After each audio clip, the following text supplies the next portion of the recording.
अभी जो हाल में environmental clearance genetically modified mustard को मिला है, यानी सरसों को मिला है, और जिसको हमारे जो साइंटिस्ट हैं वो ये कह रहे हैं कि भाई अगले आने वाले दिनों के लिए, अगले वाले सालों में ये बहुत बड़ा ब्रेक थ्रू जो है साइंस को मिलेगा। ये एक बात हमें बताई जा रही है। और ये भी हम जानते हैं कि ये भी हमें कहा जा रहा है कि साहब पैदावार बढ़ाने की ज़रूरत है, तो उसके लिए हमें जेनेटिकली मॉडिफाइड फसलों की ज़रूरत है। जीएम मस्टर्ड पहली बार 2002-03 में आया था, और 2-3 में आने के उस टाइम फ्लॉप हो गया था, उसके अप्रूवल नहीं मिला था।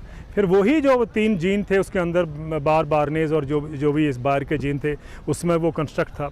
अभी भी वो उसी चीज़ को रीपैकेज करके उसको पेश किया गया है। तो अभी जाके 2016 में पहले ये बात हुई, तब भी जीईएसी ने क्लियरेंस दिया। जीईएसी ने क्लियरेंस दिया तो रोक दिया गया उसको मंत्री द्वारा, वो तो एक स्टेप हुआ था। और आज सडनली ये इसको दोबारा इसको लाया गया है, लॉन्च कर दिया गया है।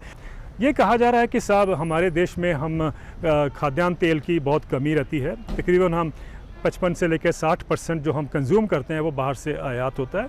तो इसलिए बढ़ाने की ज़रूरत है, पैदावार बढ़ाने की ज़रूरत है। तो इसलिए मस्टर्ड की नई नई किस्में आएँ जो पैदावार बढ़ाएं। तो उनको ये कहना है कि साहब इससे हमारे देश का जो ऑयल का इंपोर्ट है वो कम होगा। आफ्टर ऑल हम 1,15,000 करोड़ का एडिबल ऑयल हर साल इंपोर्ट करते हैं।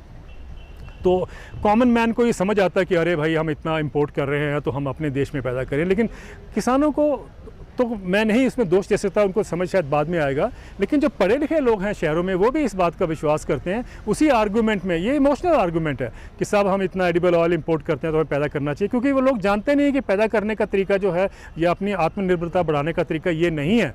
मैं आपको 2-3 उसके उदाहरण देना चाहता हूँ। पहली बात तो ये है कि ये कहा जा रहा है कि ये जो किस्म है DMH11 है। DMH11 एक किस्म का नाम है, जेनेटिकली मॉडिफाइड। DMH मतलब है धारा मस्टर्ड हाइब्रिड। उन्होंने जो DMH11 निकाली है, ये कहा जाता है कि साहब ये 28% ज़्यादा पैदावार देगी। जो उसके आप ट्रायल देखते हैं तो उसमें उन्होंने एक जो वैरायटी है जिसके अगेंस्ट उसको टेस्ट किया है, वो तो सबसे कम पैदावार देने वाली है।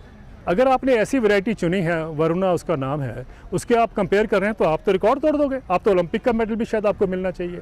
लेकिन अगर आप देखो कि ऑलरेडी जो मार्केट में 5 किस्में वैरायटीज़ उपलब्ध हैं, जिसमें DMH सीरीज़ की भी 3 किस्में हैं, हाँ जी इसमें DMH4 जो है, अगर ये जो वैरायटी DMH11 है इसका 2600 किलो प्रति हेक्टेयर अगर इसका आउटपुट है, तो जो वैरायटी ऑलरेडी मार्केट में है उसका 3200 किलो जो है उसका प्रोडक्शन का लेवल है।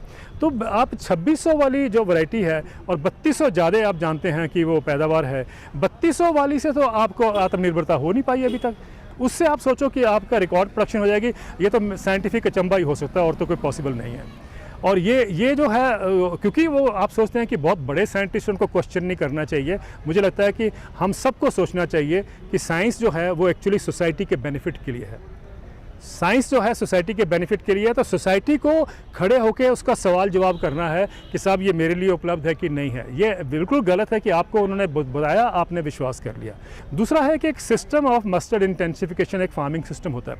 आप जानते हैं सिस्टम ऑफ राइस इंटेंसिफिकेशन है, उसी के पैटर्न पे एक सिस्टम ऑफ मस्टर्ड इंटेंसिफिकेशन है। मध्य प्रदेश की ही जो सरकार डिपार्टमेंट है उनका, सरकारी एग्रीकल्चर का, उन्हीं का जो डाटा है वो ये कहता है कि वो 4200 किलो प्रति हेक्टेयर की पैदावार तो उसमें हुई है। अब मुझे बताइए कि जो पैदावार अभी जो जेनेटिकली मॉडिफाइड किस्म लेके आ रही है, उससे दुगनी पैदावार तो हमारे देश में ऑलरेडी हो रही है। क्या हमारे साइंटिस्टों को ये नहीं करना चाहिए कि वो जहाँ पैदावार ज़्यादा हो रही है उस पर अपनी एनर्जी लगाएं, उस पर फोकस लगाएं? वहाँ तो नहीं करते। अब देखिए हमारे देश में कब हुई थी, आपने किसी यूनिवर्सिटी में कभी कॉन्फ्रेंस देखी है जहाँ पर ये बात होती है सुसाइड्स के बारे, किसानों की आत्महत्याओं के बारे? लेकिन जब भी जेनेटिकली मॉडिफाइड फूड की बात होती है तो सारा साइंटिफिक जो इकोलॉन है वो खड़ा हो जाता है कि साहब ये बहुत ज़रूरी है देश के लिए। क्या कारण है कि हमारे साइंटिस्ट GM की ही बात करते हैं और चीज़ों की बात नहीं करते हैं? सिर्फ एक ही बात है, सबका इंटरेस्ट एक ही है, वो ये है कि एक बार ये अप्रूवल मिल जाएगा तो it will open up flood gates for other crops. दूसरी बात मैं बताना चाहता हूँ, ये जो आपने कहा कि सब इम्पोर्ट को रोकने की बात है, मुझे याद है जब राजीव गांधी प्रधानमंत्री थे, and I am talking of 1985, मेरी भी उनसे एक बार चर्चा हुई थी उस ज़माने में। तो उन्होंने बताया कि देखिए सबसे बड़ा इंपोर्ट जो है हमारा वो पेट्रोल का है। क्योंकि मैं पेट्रोल इंपोर्ट पैदा नहीं करता हूँ तो मुझे इंपोर्ट करना पड़ेगा। उनका सेकंड इंपोर्ट जो हमारी है वो है फर्टिलाइज़र की, और क्योंकि मैं फर्टिलाइज़र भी पैदा नहीं करता हूँ देश में इतना ज़्यादा, तो मुझे वो भी आयात करना पड़ेगा। तीसरी जो इंपोर्ट है वो उन्होंने कहा एडिबल ऑयल की है, खाद्यान्न के तेल की है। उस ज़माने में हम 15,000 करोड़ रुपए के एडिबल ऑयल्स को इंपोर्ट करते थे। तो उन्होंने कहा कि ये तो मैं पैदा कर सकता हूँ। तो उन्होंने एक ऑयल सीड टेक्नोलॉजी मिशन का गठन किया और तभी हमने इनेबलिंग एनवायरनमेंट दिया, किसानों ने पैदा किया और प्रोसेसिंग प्लांट्स लगे थे, वो सब कुछ हुआ था। और आप मानिए कि 1993-94 में 10 साल के बाद पीरियड में India had become almost self sufficient हो गया था एडिबल ऑयल्स में। हम आत्मनिर्भर हो गए थे। 97% एडिबल ऑयल हम देश में पैदा करते थे, मात्र 3% इंपोर्ट करते थे। उसके बाद हमने इंपोर्ट ड्यूटीज़ कम करनी शुरू कर दी। एक टाइम पे ज़ीरो होगी, आज भी ज़ीरो हैं। और उससे क्या हुआ, जब ज़ीरो पे आप ले आते हैं तो चीपर फ्लड जो है वहाँ से आया इंपोर्ट्स का, और वो चाहे मलेशिया हो, इंडोनेशिया हो, अर्जेंटीना हो, अमेरिका हो, वो फ्लड आया और उसके करके आज हम दुनिया के सेकंड बिगेस्ट इंपोर्टर बन गए हैं एडिबल ऑयल्स के।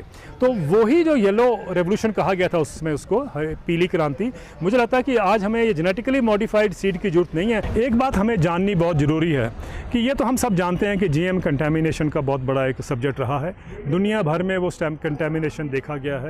अगर अमेरिका में देखें तो जो कंटेमिनेशन हुआ है जिसमें कि इसका हर्बिसाइड का जीन है इसके अंदर, ये GM मस्टर्ड में, तो वो हर्बिसाइड टॉलरेंट है, तो उसमें हर्बिसाइड का उपयोग बढ़ा है, वहाँ भी बढ़ा है। और वहाँ हमने देखा कि मिलियंस ऑफ एकर्स में आज जो वीड्स का प्रॉब्लम बढ़ गया, जो किसी चीज़ से कंट्रोल नहीं होते हैं, वो इसी का देन है जो कंटेमिनेशन आगे चलता गया, बढ़ता गया। क्योंकि हम one of those centres of biodiversity हैं, तो हमारे यहाँ जितनी भी उपलब्धता है उसमें कंटेमिनेशन होने का खतरा है, एक तो है ही है। लेकिन दूसरा ये कि इसके ह्यूमन हेल्थ के ऊपर इतने सालों से काम हो रहा है दुनिया भर में, और वो सबके सामने है। उसको दोबारा रिपीट करने का मतलब नहीं है, लेकिन उसमें यह है कि उसमें आपके न्यूरोलॉजिकल से लेके आपके ऑर्गन्स के डिसरप्शन, ये सब उसमें हम जानते हैं, उसका डाटा उपलब्ध है, उसकी स्टडीज़ उपलब्ध हैं।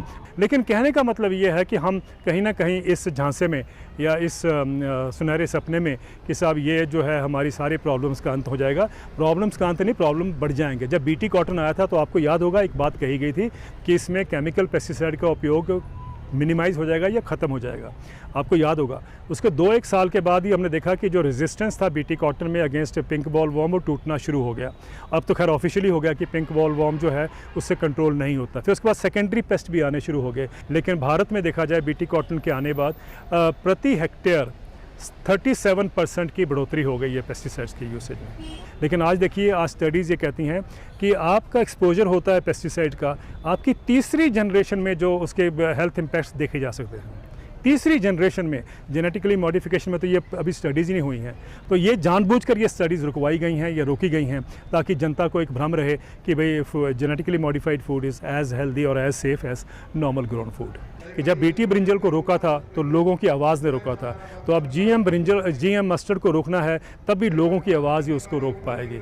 And I think we have the capacity, हम घबराए नहीं, I think we have the capacity to stand up and scientifically we can establish कि ये जो बात कही जा रही है ये बिल्कुल गलत है और ये हमें सिर्फ एक झुंझलाया जा रहा है या एक तरह का इल्यूजन क्रिएट किया जा रहा है in the name of science. लेकिन द पॉइंट हियर इज़ कि वी मस्ट अंडरस्टैंड कि ये प्रोपेगेंडा से बचें। हम सोचें कि मेरे लिए क्या अच्छा है, मेरे परिवार के लिए क्या अच्छा है, मेरे समाज के लिए क्या अच्छा है। And I think we need to stand up and raise our voice, क्योंकि ये मत भूलें कि आपकी वॉइस अकेली नहीं होती है। आपकी वॉइस, मैंने हर जगह कहा है, 1 + 1 becomes 11, और जब 1 + 1 की जैसे ग्रोथ होती है तो वो मल्टीप्लाई करता है और वो आवाज़ जो है वो देश का नैरेटिव बन जाती है।